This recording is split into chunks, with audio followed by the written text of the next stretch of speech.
اعوذ باللہ من الشیطان الرجیم پناہ مانگتا ہوں میں اللہ کی شیطان مردود سے۔ بسم اللہ الرحمن الرحیم شروع اللہ کا نام لے کر جو بڑا مہربان نہایت رحم والا ہے۔ خبردار کرنا، محتاط کرنا اور یاد دہانی کرانا، اور تحقیق خبردار کیا، ڈرایا اللہ سبحانہ و تعالی نے سارے انسانوں کو شیطان کی اطاعت سے اور اس کی پیروی سے۔ اطاعت ہوتی ہے کسی حکم کی، اور پیروی ہوتی ہے کسی کے بہکانے، بہلانے، بلانے پر اس کے پیچھے چل پڑنا، کسی کو فالو کرنا، خواہ وہ صحیح کام کر رہا ہو یا غلط۔ اور انہیں خبر دی کہ اس کا انجام بہت مضر ہے، نقصان دہ ہے، اور ان کے لیے واضح کر دیا جس چیز کی طرف شیطان دعوت دیتا ہے فساد اور گمراہی میں سے، تاکہ ہلاک ہو جائے جس کو ہلاک ہونا ہے دلیل روشن کے ساتھ، اور زندہ رہے جسے زندہ رہنا ہے دلیل روشن کے ساتھ۔ یعنی اللہ سبحانہ وتعالی نے ہمیں شیطان کی ساری چالوں سے، اس کے سارے منصوبے سے آگاہ کر دیا ہے۔ اب ہر ایک کا اپنا کام ہے کہ اس کو جانے اور اپنی نجات کی فکر کرے، اور جو ہلاک ہوگا وہ اپنی ذمہ داری پہ، کیونکہ بتا تو دیا گیا لیکن کوئی جاننا نہیں چاہتا تو اس کی اپنی ذمہ داری۔ اور اسی طرح جو بچ کر ہمیشہ کی زندگی اختیار کرنا چاہتا ہے اور دنیا میں ہوش و حواس کے ساتھ رہنا چاہتا ہے تو اس کے پاس بھی دلیل ہو۔ تو خلاصہ یہی ہے کہ انسان کو اس بات کا علم حاصل کرنا چاہیے، روشنی حاصل کرنی چاہیے، اپنے بارے میں بھی جانے اور اپنے دشمن کے بارے میں بھی جانے۔ اور یہیں سے اس کا فرمان ہے اللہ تعالیٰ کا، اے لوگو کھاؤ اس میں سے جو زمین میں ہے حلال پاکیزہ، اور شیطان کے قدموں کی، شیطان کے نقش قدم کی پیروی نہ کرو۔ کیوں نہ کرو؟ کیونکہ وہ تمہارا کھلا دشمن ہے۔ تو اس میں آپ دیکھیے کہ اللہ سبحانہ وتعالیٰ نے تمام انسانوں کو خطاب کیا، یا ایھا الناس، سب کو بتایا، اور پھر کلوا مما فی الارض حلالا طیبا، حلال اور طیب کھانے کی طرف متوجہ کیا۔ تو اس سے پتہ چلتا ہے کہ کھانا انسان کی ضرورت بھی ہے، اور کھانے کی انسان کو خواہش بھی ہوتی ہے، حرص بھی ہوتی ہے، اور اس کے لیے انسان اپنے مال کا ایک بڑا حصہ، اپنے وقت کا ایک بڑا حصہ استعمال کرتا ہے۔ تو شیطان کو انسان کی اس کمزوری کا علم ہے کہ انسان پیٹ والا ہے۔ جب اللہ تعالیٰ نے آدم علیہ السلام کا وہ ڈھانچہ بنایا تو کہا جاتا ہے کہ شیطان جو تھا وہ گھوم پھر کے اس کو دیکھ رہا تھا کہ یعنی چاروں طرف سے۔ تو اس نے جب پیٹ والی جگہ خالی دیکھی، یعنی ڈھانچے میں تو ابھی وہ سب کچھ سٹفنگ نہیں ہوئی تھی، تو اس نے کہا اس پہ قابو پانا بڑا آسان ہے، یہ اندر سے خالی ہے، یعنی یہاں اس کی خواہشات ہوگی۔ یہ بات حدیث میں آتی ہے نا، اس کا مفہوم ہے۔ تو شیطان جو ہے وہ انسان کے کھانے پینے کے راستے انسان پر حملہ آور ہوتا ہے۔ اور اگر آپ دیکھیں تو ہم بحیثیت انسان کھانے کی پلاننگ، اس کی خریداری، اس کی تیاری، اس کے کھانے کے اوپر وقت اور اس کو انجوائے کرنا، پھر اس پر ڈسکشن، اور پھر اس کی شیئرنگ دوسروں سے، اور پھر اس کی دعوت، اور پھر کھانا کھانے کے بعد سستی، اور پھر نمازوں میں غفلت اور صحت کی خرابی، یہ ساری چیز اول سے آخر تک جب حد سے بڑھتی ہے تو شیطان کے حق میں جاتی ہے، فیور میں جاتی ہے۔ اس لیے اگر انسان شیطان کی چالوں سے بچنا چاہتا ہے تو سب سے پہلے اپنے کھانے پینے کے بارے میں محتاط ہو، اور وہ دیکھے کہ کیا کھا رہا ہے، کیا یہ حلال ہے، حصی طور پر بھی اور مانوی طور پر بھی، یعنی رزق بھی حلال ہے، اور جو چیزیں اللہ نے حرام قرار دی ہیں ان میں سے تو نہیں کوئی چیز۔ اور پھر صرف حلال ہی نہ ہو بلکہ حلال کے ساتھ طیب کی بھی شرط لگائی گئی کہ عمدہ بھی ہو، پاکیزہ ہو۔ آپ دیکھیے کہ آدم علیہ السلام پر شیطان کس طرح حملہ آور ہوا تھا، کس چیز کی دعوت دی تھی اس نے؟ کھانے کی، یعنی کہ شجرۃ الخلد ہے اور اس کو کھا کے تمہیں کیا حاصل ہوگا؟ ہمیشگی حاصل ہوگی، اور اس طرح کے۔ لیکن کہنے کا مقصد یہاں یہ ہے کہ اس نے آدم علیہ السلام کو کھانے کے ذریعے یا کھانے کی چیز کے ذریعے پھانسا۔ تو ہم سب کو بھی اس بارے میں کیئرفل ہونا چاہیے، اپنی غذائی عادات، کھانے پینے کی عادات، روٹین، اور جو کچھ ہم کھاتے ہیں، ان سب چیزوں کے بارے میں ہمیں غور کرنا ہوگا کہ کیا واقعی وہ طریقے ہمارے درست ہیں یا نہیں ہیں۔ پھر اس کے بعد فرمایا وَلَا تَتَّبِعُوا خُطُوَاتِ الشَّيْطَانِ، شیطان کے قدموں کی پیروی نہ کرو. کس میں؟ کھانے کے معاملے میں بھی اور اس کے علاوہ بھی. یعنی یہ نہیں کہ جس چیز کو تمہارا دل چاہے وہ کھانے بیٹھ جاؤ، وہ حلال ہے یا حرام ہے اس کے پیچھے اندھا دھند پڑ جاؤ، وہ کھانے کا وقت ہے یا نہیں ہے. یا پھر محض زبان کے چٹخارے کے لیے آپ دیکھیں کہ بعض اوقات ہم نہ وقت دیکھتے ہیں، نہ جگہ، نہ موقع، نہ اپنی جیب دیکھتے ہیں کئی دفعہ، اور وہ چیز کھانے کے لیے مہنگے سے مہنگے ریسٹورینٹس پہ چل پڑتے ہیں. یا بعض اوقات یہ بھی نہیں دیکھتے کہ وہ پاک بھی ہے، صاف بھی ہے، نہیں مکھیاں تو نہیں اس کے اوپر، یا گرد و غبار تو نہیں، یا پھر کوالٹی اس کی کیا ہے، نہیں وہ چٹپٹا ہے بس وہ کہیں سے بھی لے کے کھا لیں گے، وہ کسی ٹھیلے والے سے لے لیں گے یا کہیں سے بھی. یہ نہیں کہ شیطان جدھر کو بلائے ادھر تم چل پڑو، وہ تو تمہارے دل میں یہ خواہشات پیدا کرے گا، لیکن جو اس پہ کنٹرول کر گیا وہ کامیاب ہو گیا. اسی لیے آپ دیکھیں کہ سال کے 12 مہینوں میں سے ایک پورا مہینہ کھانے پینے کو ڈسپلن کرنے کی تربیت دی جاتی ہے ہمیں، اور اس سے روک کر ہمیں مضبوط کیا جاتا ہے. بے شک وہ تمہارا کھلا دشمن ہے. دوسری چیز جس کے ذریعے شیطان انسان پہ حاوی ہوتا ہے اس کا دوسری آیت میں ذکر ہے، نیکسٹ آیت میں. بے شک وہ تمہیں برائی کا حکم دیتا ہے. تو برائی کی دعوت، برائی کا حکم، بعض اوقات برائی کی طرف پوری رغبت دلانا، یہ بھی شیطان کے چالوں میں سے ایک چال ہے. اور بے حیائی، کھانے کی خواہش کے بعد دوسری بڑی خواہش جس کی وجہ سے انسان غلط راستے اور غلط طریقے اور حرام کام کرتا ہے وہ جنسی خواہش ہے، سیکس. اور اس کی تکمیل کے لیے بعض اوقات انسان نہ حلال دیکھتا ہے نہ حرام دیکھتا ہے، نہ جائز نہ ناجائز، اس معاملے میں بھی وہ اندھا ہو جاتا ہے. اور پھر اس بڑے کبیرہ گناہ کے علاوہ بھی آپ دیکھیے کہ اس سے متعلق کتنی اور چیزیں ہیں جو جنسی خواہشات کے ارد گرد گھومتی ہیں، خواہ وہ نظر کا زنا ہو، خواہ وہ زبان کا ہو، خواہ وہ کانوں کا ہو، خواہ وہ قدموں کا ہو، خواہ وہ پھر شرمگاہ کا ہو.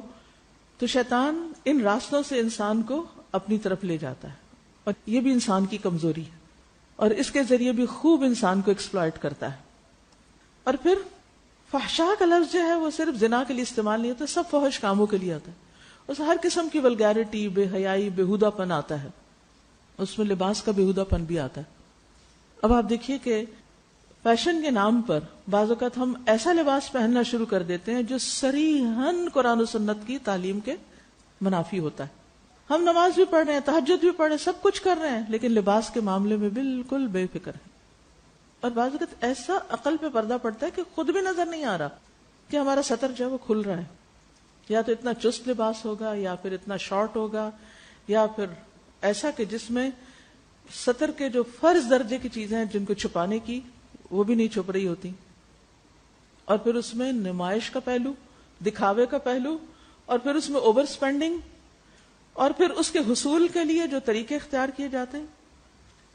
تو یہ ساری چیزیں شروع کہاں سے ہوئیں؟ کیا تھی ویکنس؟ تھی اللہ سبحانہ وتعالیٰ نے قرآن مجید میں بالکل واضح کر دیا کہ ایک طرف کھانا اور دوسری طرف یہ فحش چیزیں. اور پھر وہ صرف ایک نہیں ہوتی ایک حرام چیز، بہت سی چیزیں اس کے گرد جمع ہو جاتی. اور اللہ کے بارے میں تم وہ باتیں کہو جو تم جانتے ہی نہیں. لا علمی کے ساتھ دین کی باتیں کرنا، یعنی دین کا علم حاصل نہ کرنا، اللہ کے بارے میں نہ جاننا، لیکن بڑے بڑے تبصرے کرنا، بحث مباحثے کرنا، اور اپنے پاس سے چیزوں کو حلال حرام بتانا بغیر علم کے، بغیر گہری سمجھ کے. اور اللہ سبحانہ وتعالیٰ کا فرمان ہے اور ہرگز نہ تمہیں روکے شیطان یعنی سیدھے راستے سے، بے شک وہ تمہارا کھلا دشمن ہے. سورۃ الزخرف کی آیت. اللہ سبحانہ وتعالیٰ نے خبردار کیا کہ شیطان کے جو پیروکار ہیں انہوں نے نہیں چنا، نہیں حاصل کیا، اپنی پیروی کے ساتھ اس شیطان کی یعنی شیطان کی پیروی کر کے انہوں نے کچھ نہیں لیا سوائے حسرت، ندامت اور نقصان کے. یعنی جب انسان ان راستوں پہ چل پڑتا ہے تو پھر اس کے ہاتھ کیا آتا ہے؟ ریگریٹس، شرمندگی، نقصان. یعنی خصوصاً جن چیزوں سے یہاں منع کیا گیا اوپر، تو جب انسان منع نہیں ہوتا، حرام حلال کی کھانے میں پہننے میں پرواہ نہیں کرتا، تو اس کے جو نتائج ہیں اگر آپ غور و فکر کریں تو اس کے جو نتائج ہیں گھریلو، خاندانی، معاشرتی، ازدواجی زندگی میں جس قدر فتنے فساد پھیل رہے ہیں، ان کا نتیجہ سوائے پریشانی، بے چینی، حسرت، ندامت، بے عزتی، رسوائی اور نقصان کی کچھ نہیں. قال تعالی، یعنی خواہ وہ بیماریوں کی شکل میں آئے، خواہ وہ گھر ٹوٹنے کی شکل میں آئے، یا کسی اور شکل میں. اللہ تعالیٰ کا فرمان ہے شیطان ان پہ غالب آ گیا، اس نے انہیں اللہ کا ذکر بھلوا دیا، اللہ کے ذکر سے غافل کر دیا. گویا انسان جب غفلت میں آتا ہے تو یہ 100% اس بات کی علامت ہے کہ شیطان اس پہ قابو پائے ہوئے. اللہ کے ذکر سے غفلت شیطان کے کنٹرول کی علامت ہوتی ہے. یہ شیطان کی پارٹی کے لوگ ہیں، یہ شیطان کی جماعت ہے. خبردار، شیطان کی جماعت، شیطان کا گروہ وہی نقصان اٹھانے والا ہے. تو گویا اللہ کے ذکر سے غفلت انسان کو شیطان کے گروہ میں شامل کر دیتا ہے، اور پھر وہاں سے انسان نقصان کے راستے پہ چل پڑتا ہے. یعنی کنہیں شیطان کا گروہ کہا گیا؟ جن پہ شیطان غالب آ گیا. اور اللہ تعالیٰ کا فرمان ہے، اور جس نے شیطان کو دوست بنا لیا اللہ کو چھوڑ کر، یعنی وہ شیطان کی باتوں میں آ گیا، تو اس نے بہت بڑا نقصان، کھلا نقصان اٹھایا، واضح نقصان اٹھایا، خسران مبینہ. اور ذکر کیا اللہ تعالیٰ نے اپنے بندوں سے اس چیز کا جو شیطان نے ان کے باپ آدم کے ساتھ کیا تھا. بما فعلہ الشیطان بأبیہم آدم. تو اللہ تعالیٰ کا فرمان ہے، یا بنی آدم، اے آدم کی اولاد، شیطان تمہیں ہرگز فتنے میں نہ ڈالے جیسے اس نے تمہارے والدین یعنی آدم اور حوا کو فتنے میں ڈالا تھا اور اس کے ذریعے جنت سے نکلوا دیا. وہ ان سے ان کا لباس اتروا رہا تھا، یا اس نے ان سے ان کا لباس اتروا دیا، کیونکہ جنت کا لباس چھن گیا آدم اور حوا سے. اور شیطان کی لانگ ٹرم پلاننگ میں کیا تھا؟ انسان کو ننگا کرنا، کیونکہ ننگا پن رسوائی ہے. لباس انسان کی عزت بھی ہے. اور کچھ لباس تو جیسے خاص طور پہ آپ دیکھیں ٹوپی، پگڑی، ان چیزوں کو کس کا سمبل سمجھتے ہیں؟ عزت کا. وہ پگڑی اچھالنا اور پھر یہ چیزیں جو ہے وہ انسان کے لیے یعنی کہ ایک طرح سے رسوائی کا باعث بنتی. تو شیطان کا منصوبہ کیا تھا؟ وہ پھل کھلا کے انسان کو اللہ کی نافرمانی کروا کے اللہ کی نعمتوں سے محروم کرے، اور اس خاص عزت کے لباس سے جو جنت کا لباس تھا، اللہ نے خاص طور پر پہنایا تھا آدم اور حوا کو زینت بخشنے کے لیے، ان کے ستر ڈھانپنے کے لیے، وہ ان سے اتروانا چاہتا تھا. کیوں اتروانا چاہتا تھا؟ تاکہ وہ ان دونوں کی شرمگاہیں ایک دوسرے کے سامنے کھول دے. یعنی انسان کا جب لباس نہیں رہتا تو پھر اس کے قابل شرم حصے جو ہیں وہ سامنے آ جاتے. بے شک وہ اور اس کا قبیلہ یا اس کا جتھا تمہیں دیکھتا ہے جہاں سے تم ان کو نہیں دیکھ سکتے. یعنی وہ تمہاری طاق میں لگے رہتے ہیں، اور خاص طور پر جب تم بے لباس ہوتے ہو تو اس وقت وہ دیکھ کر بڑے خوش ہوتے ہیں. اور یہ بھی ایک شیطانی عادت ہے ننگے پن کو دیکھنا. آپ دیکھیے کہ پورن کا فتنہ جو ہے، یعنی اس طرح کی بے حیائی کی چیزیں دیکھنا کتنا بڑا فتنہ بن چکا ہے، اور کس بڑی تعداد میں لوگ اس کی ایڈکشن کا شکار ہو چکے، اور اس کے ذریعے کتنی جذباتی اور نفسیاتی مسائل کا شکار ہو چکے، اور گھریلو زندگی کے اندر کیسی کیسی خرابیاں آ چکی ہیں. باہمی تعلقات، پاکیزہ ہسبینڈ وائف کے تعلقات جو ہیں بعض اوقات کتنے متاثر ہوتے ہیں جب ان میں سے کوئی ایک اس قسم کی چیزوں میں دلچسپی لینے لگتا ہے. تو یہ بھی دراصل شیطان کا ایک حربہ ہے کہ ان چیزوں کے ذریعے انسانوں کو پھانسے اور انسان کی شرمگاہ کو ننگا کرے. بے شک ہم نے شیطانوں کو ان لوگوں کا دوست بنا دیا ہے جو ایمان نہیں رکھتے. تو اس سے کیا پتہ چلتا ہے کہ خاص طور پر شیطان پہلے ان لوگوں پر حملہ آور ہوتا ہے جو ایمان نہیں رکھتے، پھر ان کے ذریعے ایمان والوں کو بھی پھانس لیتا ہے. یعنی خود بھی کام کرتا ہے اور ان کے ذریعے بھی کام کرتا ہے. وَأَمَرَ اللَّهُ عِبَادَهُ بِإِعْلَانِ الْعَدَاوَةِ الظَّاهِرَةِ وَالْبَاطِنَةِ لِلشَّيْطَانِ. اور حکم دیا اللہ تعالیٰ نے اپنے بندوں کو کہ وہ شیطان کے ساتھ اپنی ظاہری اور باطنی عداوت کا اعلان کریں. اللہ تعالیٰ کا فرمان ہے یقیناً شیطان تمہارا دشمن ہے، فَاتَّخِذُوهُ عَدُوًّا، تم اس کو دشمن سمجھو. بے شک وہ دعوت دیتا ہے اپنے گروہ کو تاکہ وہ بھڑکتی آگ کے ساتھیوں میں شامل ہو جائیں. تو اس سے کیا پتہ چلتا ہے کہ شیطان کیا چاہتا ہے، یعنی الٹیمیٹ فائنل گول کیا ہے شیطان کا، کہ انسانوں کو آگ میں لے جائے. وہ حسد کی آگ میں جلا تھا نا، تو اس نے انسان کو بھی آگ تک لے جانے کا منصوبہ بنایا ہوا ہے. کتنا خبردار ہونے کی ضرورت ہے. اللہ سبحانہ وتعالیٰ نے قرآن مجید میں اور مقامات پر بھی انسانوں کو خبردار کیا. مثلا سورۃ یاسین میں آتا ہے کہ شیطان تمہیں بہکا کے لے آیا اس جہنم میں جس سے تمہیں ڈرایا گیا تھا، جس سے وعدہ کیا گیا تھا کہ اگر نہیں مانے تو یہاں پہنچو گے، اگر شیطان کا رستہ اختیار کیا تو یہ انجام، اور پھر بھی تمہیں نہ سمجھ آئی، اسی کے پیچھے چل پڑے اور اس کی چالوں سے بے خبر رہے. پھر اسی طرح سورۃ الحج میں آتا ہے کچھ لوگ ایسے ہیں جو اللہ کے بارے میں بغیر علم کے بحث کرتے ہیں، آتا جاتا کچھ نہیں لیکن باتیں بڑی بڑی کرتے ہیں اور غلط باتیں کرتے ہیں، اور ہر سرکش شیطان کی اتباع کرنے لگتے ہیں. یعنی اللہ کی بات نہیں مانتے، اللہ کی بات ماننے میں ان کو تردد ہے، لیکن شیطان کی باتیں بڑی خوشی سے مانتے ہیں. غلط راستے، غلط باتیں، غلط آئیڈیالوجی، ان چیزوں سے اٹریکٹ ہوتے ہیں، لیکن اللہ کی بات ان کو بڑی مشکل لگتی ہے. تو انجام پھر کیا ہے؟ ایسے لوگوں کی قسمت میں یہ لکھ دیا گیا ہے کہ جو شخص شیطان کو اپنا دوست بنائے گا وہ اسے گمراہ کر کے چھوڑے گا اور جہنم کے عذاب کی راہ دکھلائے گا.